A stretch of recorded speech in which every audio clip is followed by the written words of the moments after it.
ఏదైనా ఒక దురదృష్టకర సంఘటన జరిగింది.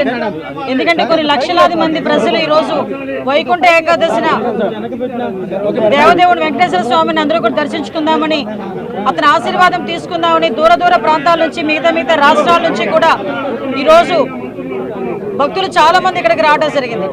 అయితే విషయం ఏంటంటే ఇది చాలా దురదృష్టకర సంఘటన. ఎందుకంటే టీటీడీ ఈసారి లక్షలాది మంది ప్రజలు వస్తారనే సంగతి తెలిసి చాలా ఏర్పాట్లు కూడా చేస్తున్నారు. ఈ టీటీడీ చేసిన ఏర్పాట్లని, ప్రభుత్వం చేసిన ఏర్పాట్లని కూడా నిన్న ఉదయమే చాలా మంది భక్తులు కూడా కొనియాడిన సందర్భాన్ని కూడా ఈ సందర్భంగా గుర్తు చేయాలి. నిజంగా ఒక దురదృష్టం.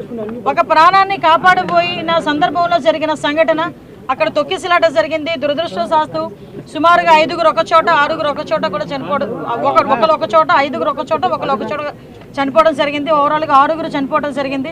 ఆ 6గురిలోని కూడా ఎక్కువ మంది మన విశాఖపట్నం ప్రజలు వాసులు కూడా ఉండటం నిజంగా చాలా బాధాకరం.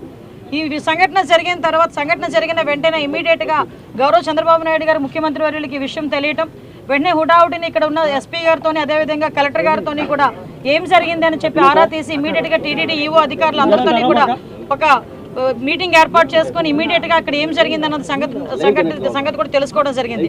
ఇంకా ఫర్దర్గా జరగకుండా, ఎటువంటి ప్రాణ నష్టం జరగకుండా అక్కడ గాయపడిన ప్రతి ఒక్కరిని కూడా ఆసుపత్రికి తరలించి మెరుగైన వైద్యం అందించే వరకు కూడా మీరు అక్కడే ఉండాలని చెప్పి వాళ్ళందరికీ కూడా ఆదేశాలు ఇవ్వడం జరిగింది.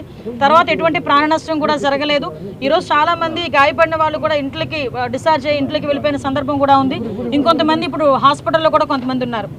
చనిపోయిన వాళ్ళందరికీ కూడా ప్రాణాన్ని తిరిగి తీసుకురాలేం, కానీ కంపల్సరీగా కుటుంబానికి ఆదుకోవాలని చెప్పి ఇతర రాష్ట్ర ప్రజలకి కూడా ఈరోజు కాంపెన్సేషన్ అనేది అనౌన్స్ చేయడం జరిగింది. ఎందుకంటే ఎవరైనా భక్తులందరూ కూడా ఇక్కడికి రావడం జరిగింది కాబట్టి ఇక్కడ గవర్నమెంట్ ఈరోజు బాధ్యత తీసుకుని వాళ్ళందరికీ కూడా కాంపెన్సేషన్ ఇవ్వడమే కాదు, వాళ్ళని ఎంత గౌరవంగా ఇక్కడ నుంచి మళ్ళీ ఆ ప్రాంతాలకి పంపించి ఆ దహన సంస్కారాలు జరిగే కార్యక్రమం వరకు కూడా చూసుకోమని ఈరోజు గవర్నమెంట్ కూడా ఆదేశాలు ఇవ్వడం జరిగింది.